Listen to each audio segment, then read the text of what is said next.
precisa ter uma validade social aí, as pessoas Sim. precisam perceber que essa mudança, né, de fato é efetiva. Isso, né? se aplica quando a gente fala muito aqui que a gente usa o protocolo como uma base, né? Mas é muito importante ver o que faz sentido para aquela família. Com certeza. O que faz sentido para certeza. aquele paciente, Sim, né? Para sim. aquele cliente. Porque não tem lá no protocolo da EIFOS aprender a andar de ônibus, né? Faz sentido para uma família que não vai usar esse recurso? Com certeza. Né? A gente vai gastar tempo de intervenção, tempo que a gente poderia estar usando para outra coisa, sendo que a família não vai usar essa habilidade, ter nenhuma outra estrutura que não vai precisar disso. Sim. Entra nessa questão da efetividade.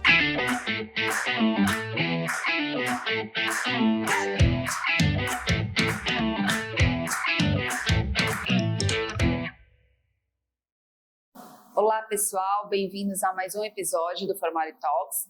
Hoje estamos aqui para falar sobre um tema super interessante, que é análise do comportamento aplicada, mitos e realidades. O que é mito, o que é realidade, o que todo mundo acha que é, o que falam que é e não é.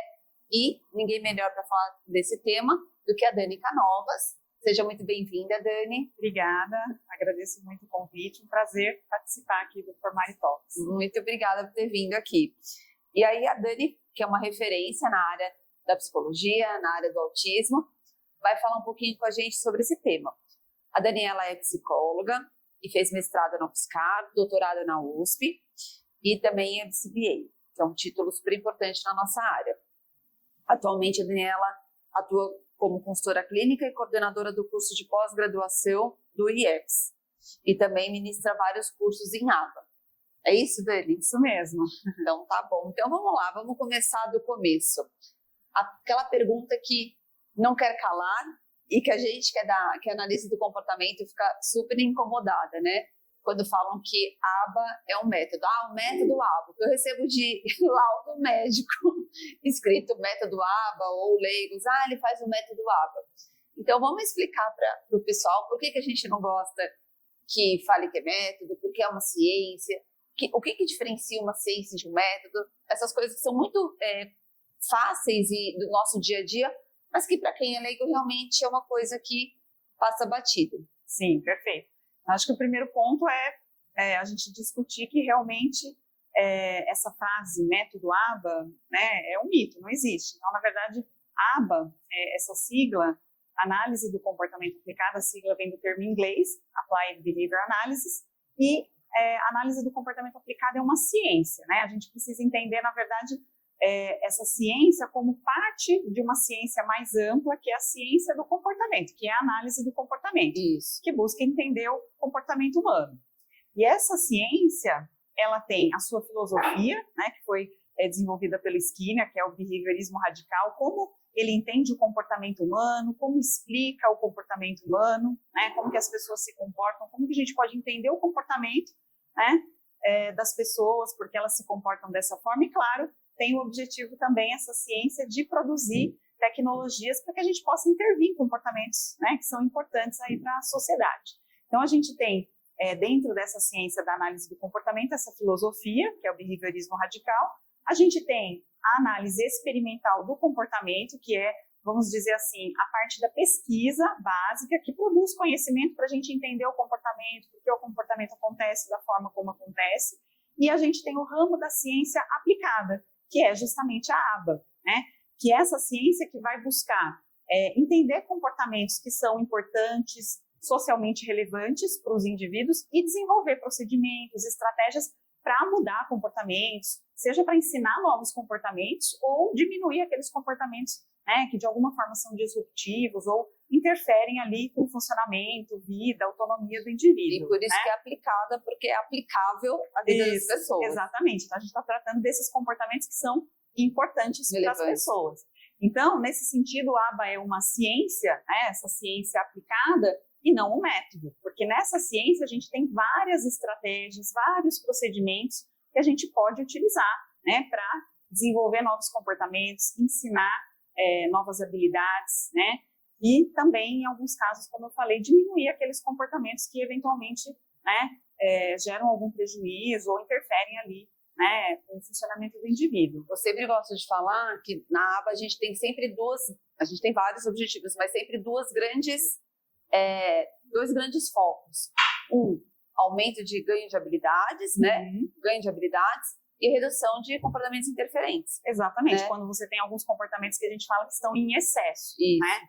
Então, nesse sentido, ela é uma ciência que tem várias estratégias, é uma ciência aí antiga, né? Então, assim, oficialmente a gente considera o início da análise do comportamento aplicada em 1968, né? Quando foi publicado lá o artigo, né, das 7 dimensões da análise do comportamento, e é uma ciência que já tem uma tradição, né? E antes disso já tinha muitos dados aí de pesquisa, experimental, e aí depois que eles, né, o Skinner produziu muitos dados, começou a entender o comportamento, né, vários pesquisadores e profissionais começaram a aplicar isso no dia a dia e viram que de fato funcionava, tinha efeito. É nesse contexto que surgiu aí a análise do comportamento aplicada. Dani, vamos falar um pouquinho sobre as 7 dimensões da ABA, para os nossos ouvintes saberem que da onde vem tudo que a gente faz, no que a gente embasa o nosso tratamento, que tudo tem um porquê, que não é pegação de pé da nossa parte, né? Muitas vezes as mães falam, é tudo muito rígido, mas tem um porquê, né? Tem uma estrutura que ela precisa ser seguida para que a gente consiga realmente aplicar a ciência e ver melhora no tratamento. Exato. Então, para a gente considerar de fato a ABA, ela tem algumas características, que são justamente essas 7 dimensões. Então, quando a gente fala de uma intervenção baseada em ABA, ela precisa ter essas 7 dimensões. Então, a primeira delas, a ABA, ela é aplicada, né? Então, como a gente falou antes, a gente vai lidar com comportamentos que são socialmente relevantes, isso, né? Que são importantes. Sentido, exatamente, né? Por isso que ela é aplicada. Ela também é comportamental. Parece óbvio, mas quando a gente vai intervir em um comportamento, a gente precisa observar diretamente aquele comportamento. Então, não basta, por exemplo, alguém relatar sobre o comportamento. Eu preciso observar, coletar dados daquele comportamento. E daí vem um pouquinho do porquê das supervisões diretas que a gente ali com o cliente observando o comportamento, e não Sim, só com certeza, a supervisão indireta. Então, todos os elementos, né, da ABA são importantes, né? Então, quando a gente vai fazer uma intervenção, a gente tem que observar o comportamento, coletar dados, né? Então, tudo isso faz parte aí dessas características, né, da abordagem. Outro ponto importante, ela tem que ser tecnológica. Então, quando a gente vai aplicar, por exemplo, uma estratégia, uma intervenção, a gente precisa descrever isso de forma objetiva, né? Inclusive, um critério bom para a gente saber se aquela descrição é tecnológica, uma boa descrição, é se alguém que é treinado, né, que sabe aplicar um procedimento, lê o procedimento, ele consegue, de fato, aplicar, né? Igual uma outra pessoa. Exatamente. Né? Então, você pega uma TO, ela lê o procedimento, ela aplica. Você pega uma fono, ela lê, ela aplica. Agora, se der margem de interpretação, né, aí a gente já precisa rever como foi feito o procedimento. Exatamente. Outro ponto importante, né, que eu acho que é uma das dimensões mais difíceis aí até da gente atingir na prática, é que a ABA é analítica. Então, o que quer dizer isso? Se a gente faz uma intervenção, a gente de fato precisa ter dados que mostrem que a mudança no comportamento é resultado da nossa intervenção e não de outras coisas, né? De outra variável, de outra intervenção. Então, é muito importante. Por isso, de novo, a coleta de dados, né? Observar o comportamento e tudo mais. E por isso que eu estou sempre tentando trazer para o dia a dia das mães, que eu acho que vai fazendo sentido. Então, por exemplo, quando a gente pede para as mães avisarem, olha, se mudar a medicação, nos avise. Por quê? Porque se a gente está preparando algum procedimento, a gente precisa ter, eu estou no meio do procedimento, vamos supor, mudou a medicação, eu preciso ter ali uma sinalização do dia que foi mudado, para a gente poder avaliar se a melhora foi só comportamental ou teve também uma melhora a maior por conta dessa nova medicação. Isso é muito importante. Muito importante. Né? Acho que esse é um exemplo legal, porque vamos supor que a gente está fazendo uma intervenção diferente, ou uma intervenção nova com certo comportamento, e a gente está vendo que tem melhora. Eu estava falando, imaginando o gráfico. Exatamente. Aí, de repente, a gente fica sabendo que teve também uma mudança de medicação. E aí, o que resultou na melhora do comportamento? É importante a gente saber. Né? Porque se não foi a intervenção, então essa intervenção não é necessária, não é mesmo? Exatamente. Então, isso é importante. Ou né? se não foi a medicação, é um dado para o médico avaliar também rever a medicação. Então, o que a gente quer dizer com isso é que precisa ter tudo isso muito bem claro, né? A gente precisa coletar os dados, precisa ter acesso a todas as informações e tudo mais. E aí, uma outra dimensão muito importante é que a ABA é conceitualmente sistemática. O que isso quer dizer? Tudo que a gente vai explicar e entender do comportamento é baseado na ciência do comportamento. Então, a gente vai usar os conceitos aí, né, do comportamento para entender e explicar, né, as mudanças no comportamento, os efeitos aí da nossa intervenção. Isso, né? A nossa diretriz, né? Exato. Quando a gente fala, né, nas orientações parentais sobre reforçadores, sobre comportamentos interferentes, DRA, DRO, tudo tem uma base teórica. Exato.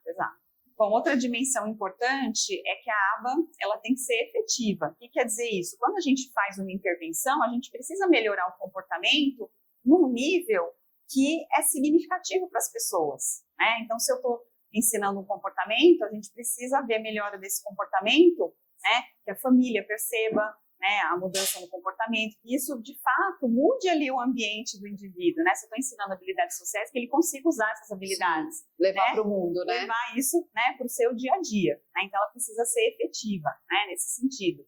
Precisa ter uma validade social aí. As pessoas precisam perceber que essa mudança, né, de fato é efetiva. Isso né? se aplica quando a gente fala muito aqui que a gente usa o protocolo como uma base, né? Mas é muito importante ver o que faz sentido para aquela família. Com certeza. O que faz sentido para aquele paciente, né? Para aquele cliente. Porque eu tenho lá no protocolo da EIFOS aprender a andar de ônibus. Né? Faz sentido para uma família que não vai usar esse recurso? Com certeza. Né? A gente vai gastar tempo de intervenção, tempo que a gente poderia estar usando para outra coisa, sendo que a família não vai usar essa habilidade, tem nenhuma outra estrutura que não vai precisar disso. Então, sim. entra nessa questão da efetividade também. Com certeza, porque acho que a efetividade é tanto a gente mudar o comportamento num nível que as pessoas percebem, que as pessoas, de fato, né, conseguem ver o impacto daquilo, e tem a questão também da validade social. Né? E, por fim, a generalidade, né, que é uma dimensão que está relacionada ao quanto a intervenção vai ser generalizada para outros contextos, né, para outras pessoas. Então, tudo aquilo que o indivíduo aprendeu, desenvolveu de habilidades, né, ele consegue apresentar essas habilidades em outros contextos, com outras pessoas, e essa mudança também dura ao longo do tempo. Né? Então, a generalidade está falando tanto de generalização das habilidades, né, que é mostrar as habilidades em outros contextos, e também vamos dizer assim, o quanto essas mudanças são duradouras na vida do indivíduo. Né, digamos, né? Claro que alguns comportamentos talvez vão mudando ao longo do tempo, mas tem que ser duradouro no sentido que os comportamentos têm que se manter, né, para que de fato tenham também impacto ali na vida do indivíduo. Isso. E aí a importância das saídas sociais, da gente fazer, né, não ir sempre para o mesmo lugar, mas sempre com objetivos bem traçados, bem específicos. Acho que a gente vai falar um pouquinho mais aí ao longo, né, de características da aba, mas é muito importante quando a gente faz uma intervenção, no início da intervenção já programar, né, para que a gente tenha a generalização. A gente não pode só esperar que a generalização aconteça, né? Então esse exemplo que você deu é bem legal, né? E acho que um ponto também legal, Marina, da gente falar, acho que além das 7 dimensões, né, eu acho que recentemente tem se discutido muito sobre a 8ª dimensão, né, que é a compaixão, né? Claro que esse aspecto da compaixão, né, de ter uma intervenção que seja compassiva, né, que leve em conta aí, né, as escolhas, os valores, né, do indivíduo, da família, etc. Isso sempre esteve presente desde o início, né, mas a gente tem uma literatura mais recente, tem um artigo, inclusive, né, que fala da 8ª dimensão, então acho que é importante a gente também resgatar isso, né, o quanto as intervenções baseadas em aba, elas também têm essa dimensão aí de serem intervenções compassivas. E é muito importante isso, porque entrando num outro mito que falam, né, já pegando o gancho, que a aba ela é estruturada e por isso ela não é afetiva, por isso ela é rígida, né? E uma coisa não exclui a outra, esse é o ponto, né? Exatamente, eu acho que é legal porque justamente, né, tem muito essa fala, né, a gente ouve muitas informações ou críticas de que a aba é uma terapia estruturada, né? Então, de novo, a aba é uma ciência, né? E, claro, como sendo uma ciência, tem vários procedimentos e estratégias que a gente pode utilizar, por exemplo, para ensinar novos comportamentos, novas habilidades. Então, a gente pode sim ter procedimentos, estratégias que são mais estruturados, por exemplo, o ensino baseado em tentativas, né, em que, por exemplo, o aplicador, o terapeuta, ele vai criar oportunidade ali para ensinar habilidades, né, apresentando, por exemplo, uma demanda, uma instrução num contexto mais estruturado. Isso pode acontecer para alguns aprendizes e para trabalhar algumas habilidades. Exato. Né? Mas na ciência aí, que é a ABA, a gente tem várias estratégias e procedimentos, incluindo ensino incidental, que envolve a iniciativa e a motivação, né, do aprendiz, do indivíduo que está ali, né, no contexto da intervenção. A gente tem estratégias de ensino em ambiente natural, ensino naturalístico, né, que também vai envolver a motivação, vai usar ambientes naturais, vai buscar promover generalização, envolver várias pessoas, né, na intervenção, como cuidadores, pais, outros profissionais.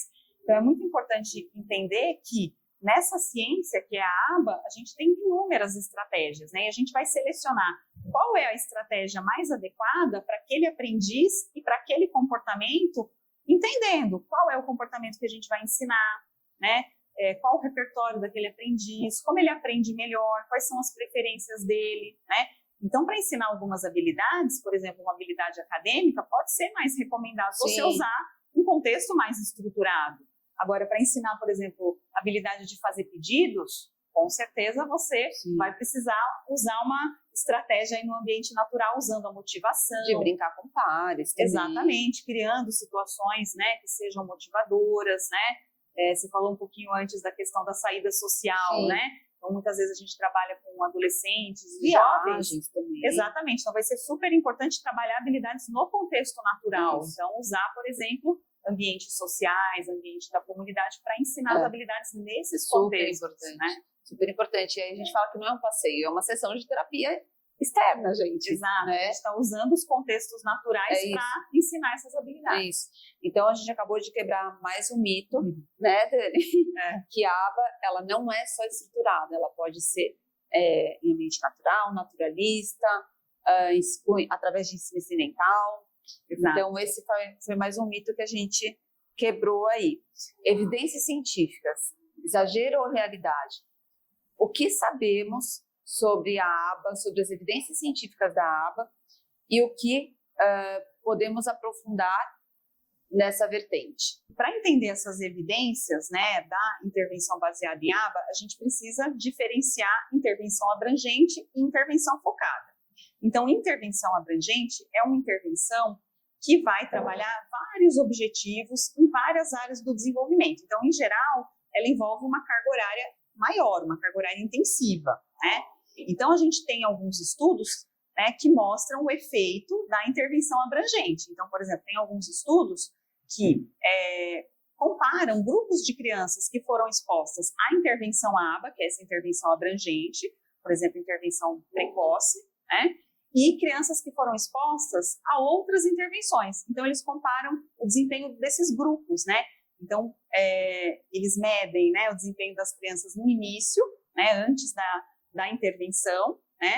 Então, usam, por exemplo, avaliações padronizadas, testes, e aí depois as crianças são expostas à intervenção, por exemplo, um grupo de crianças é exposto à intervenção ABA e outros grupos são expostos a outras intervenções. E aí, depois de um período, eles avaliam de novo o desempenho, né, desses grupos. Perfeito. E aí, os resultados mostram que, em geral, as crianças que receberam a intervenção ABA têm resultados mais significativos, né? Mas veja, esse é um formato de pesquisa que a gente chama de delineamento de grupo, né? Então, você compara ali o desempenho dos grupos, né? Eles fazem análises estatísticas, por exemplo. Então, tem vários estudos mostrando o efeito de intervenção abrangente, ABA, né? E daí que também surge aquela história, não só daí, mas de muitas horas, né? Exato. Tudo isso é baseado em pesquisa. Baseado em pesquisa, exatamente. Não é achismo, né? Sim, então tem também algumas pesquisas que avaliam carga horária. Em geral, a carga horária dessas intervenções é mais elevada, né? E a gente precisa entender que tem também evidências do que a gente chama de intervenção focada. O que é intervenção focada? Você vai ter um procedimento, uma estratégia específica para intervir em um comportamento específico ou uma área específica, né? Então, a gente tem também muitos estudos mostrando o efeito, por exemplo, de ensino naturalístico para ensinar habilidades, modelação, videomodelação para ensinar habilidades sociais, treino de comunicação funcional, né, que é muito utilizado, por exemplo, para diminuir comportamentos disruptivos e ensinar comportamentos adequados de comunicação. Então, a gente tem inúmeras pesquisas mostrando, né, o efeito aí positivo de cada uma dessas intervenções. E essa intervenção focada é para trabalhar determinado foco mesmo, uma habilidade específica. Exatamente. Então, eu não vou estar abrangente, ela é abrangente, pelo próprio nome, ela abrange mais habilidades, mais questões. A focada, a gente entende que está tudo caminhando razoavelmente bem, com uma certa independência, autonomia, mas tem um ponto que eu preciso ter um foco maior. Por exemplo, quando o jovem já fez a vida toda terapia, está ali com as habilidades, né, aprendidas, mas entrou na adolescência, precisa aprender sobre sexualidade. Então, a gente vai fazer um programa focal para trabalhar esse ponto. Exatamente. Né? Então, essa habilidade. Perfeito, você pode ter intervenções aí específicas. Bom, acho que nesse ponto é legal a gente entender um pouquinho sobre evidências, né? Então, em geral, na área da saúde, como que a gente entende as evidências, né? Tem uma pirâmide de evidências, né? Que nessa pirâmide, na base, a gente tem tipos de pesquisa que tem menor evidência, e quanto mais a gente vai indo para o topo da pirâmide, né, a gente tem estudos que são mais rigorosos, que tem aí mais evidência, né? Então, na base, a gente tem estudos de caso com grupo controle, que aí você compara já, né, aqueles casos com um grupo que não recebeu nenhuma intervenção, por exemplo, depois estudos longitudinais. E na área da saúde, o tipo de estudo que é considerado aí a melhor evidência são os ensaios controlados randomizados, né? Tem a sigla do termo em inglês RCT, né? E, na verdade, na área de intervenção abrangente, em ABA, a gente não tem RCTs, né, esses estudos. A gente tem, como eu falei, alguns estudos que, de fato, comparam o desempenho de grupos de crianças ou indivíduos que foram expostos à intervenção ABA, essa intervenção abrangente, versus outras intervenções, mas eles não são considerados RCTs porque eles não têm todos aqueles controles experimentais. Por exemplo, né, para ser um RCT, você precisa colocar os participantes nos grupos de forma aleatória, né? E no caso, dependendo do contexto, né, onde essas crianças receberam intervenção, os próprios pais escolheram, né? As crianças vão ser expostas à intervenção ABA, ou as crianças vão fazer uma outra intervenção, porque elas tinham acesso à intervenção, né? Tem uma questão ética também, né? Por exemplo, alguns estudos foram realizados nos Estados Unidos. Então, se as crianças têm acesso à intervenção ABA, você vai deixar de colocar as crianças, né, numa intervenção para colocá-las num grupo controle, por exemplo, né? Então, tem uma questão importante aí. Não faz sentido, né?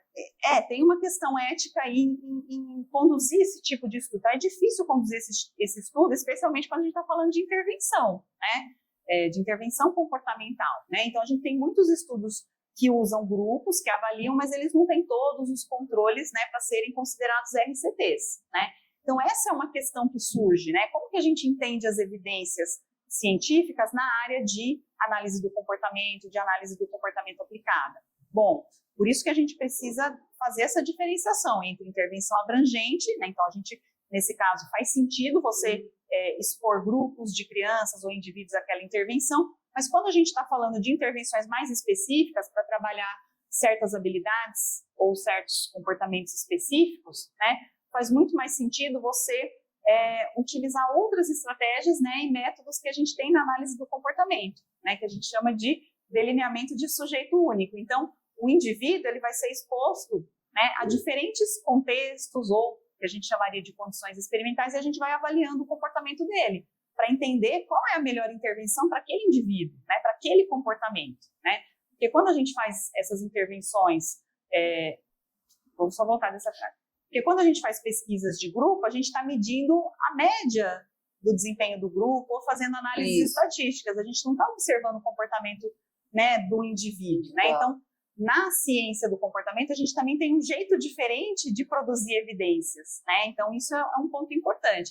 Porque muitas vezes outras áreas, né, vão criticar a análise do comportamento aplicada, dizendo que a gente não tem evidências suficientes, né, de que a intervenção funciona, porque eles estão usando esses critérios, né, daquela pirâmide tradicional de evidências. Mas a gente precisa entender que quando a gente está tratando de comportamento, dependendo do que a gente quer entender, mensurar, se você quer por exemplo, saber se um procedimento específico é efetivo, você precisa avaliar isso num nível mais individual, né?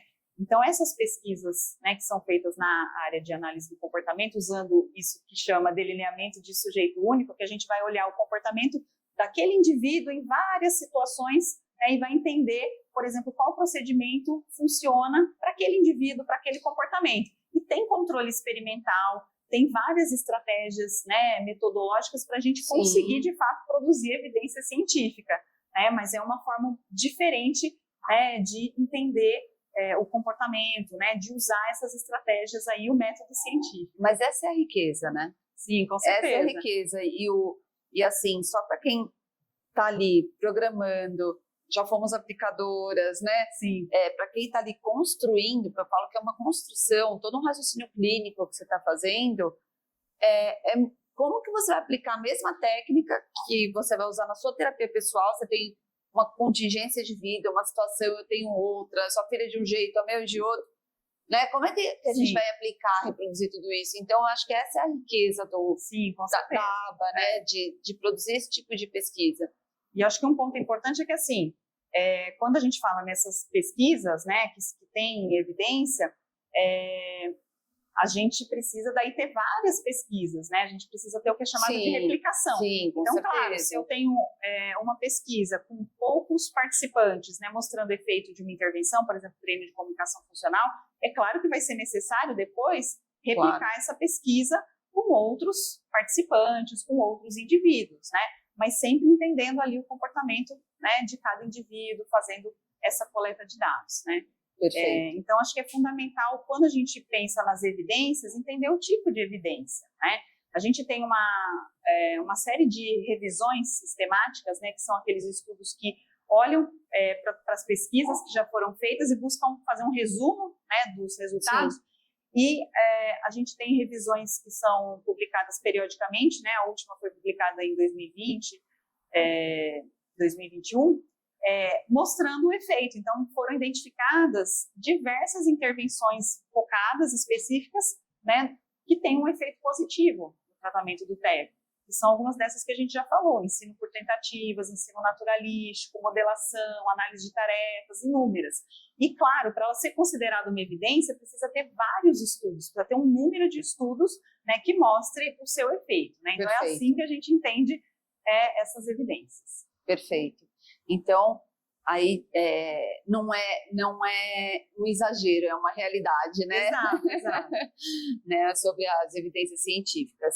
Inclusive, Dani, a gente tem uma grande preocupação com o cuidado dessa intervenção, com as questões éticas, com as questões de dar oportunidade sempre para o indivíduo fazer as escolhas.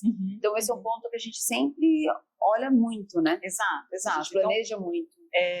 Do mesmo jeito que a gente não tem nenhuma evidência, né, que faça essa relação, que essa terapia possa produzir algum trauma, existe sim um movimento no sentido de criar um ambiente seguro, um ambiente acolhedor, favorecer as escolhas, a autonomia do indivíduo, né? Inclusive tem um artigo também publicado em 2021 no JABA, que é uma revista, né, o Jornal de Análise do Comportamento Aplicada, que fala disso, né, dessa abordagem, justamente para prevenir situações que possam ser aversivas, que possam gerar algum trauma. Então, existe sim essa preocupação, né, por parte aí dos analistas do comportamento, das intervenções, né, para que de fato essas intervenções sejam positivas, sejam significativas aí para os indivíduos. Perfeito. Dani, aba vai além do TEA, certo? Mito ou verdade? Verdade.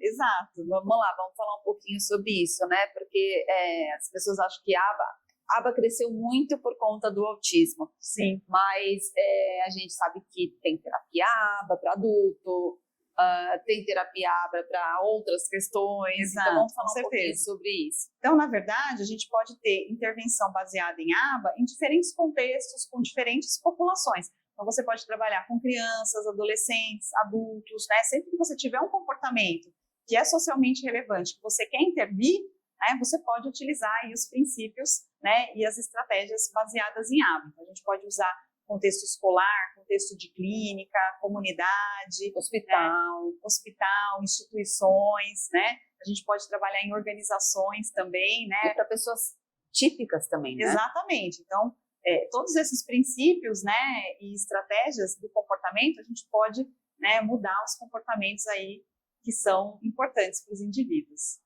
É isso aí. Dani, muito obrigada por você ter vindo. Acho que foi um bate-papo bem bacana. A gente foi para vários lugares diferentes e podemos aqui esclarecer alguns mitos, confirmar algumas verdades. Foi muito bom ter você aqui compartilhando esse tema com a gente. Eu que agradeço e acho que queria também parabenizar, porque acho que é muito importante a gente levar informação que seja informação correta, de qualidade, baseada em evidência, e esclarecer mesmo várias dessas questões, porque muitas vezes, né, a análise do comportamento aplicada acaba sendo, né, ou mal compreendida ou difundida de forma incorreta. Então é super importante porque, né, os indivíduos aí com TEA ou pessoas que precisam de intervenção têm direito a receber uma intervenção de qualidade. Então a informação correta é o primeiro passo. Né? Muito, muito bom esse tema. Acho que vem com a ideologia do Formare Talks, né? Que é trazer informação de uma forma respeitosa e de uma forma acolhedora para que todo mundo entenda os pedacinhos que formam essa ciência. Exato. Obrigada. Obrigada a você, Dani. Terminamos aqui mais um episódio do Formare Talks, falando hoje sobre aba, mitos ou realidades. Então, eu espero que vocês possam assistir todo episódio no nosso canal e acompanhar a gente nas nossas redes sociais, Instagram, Facebook, TikTok, Spotify e YouTube. Esperamos vocês lá.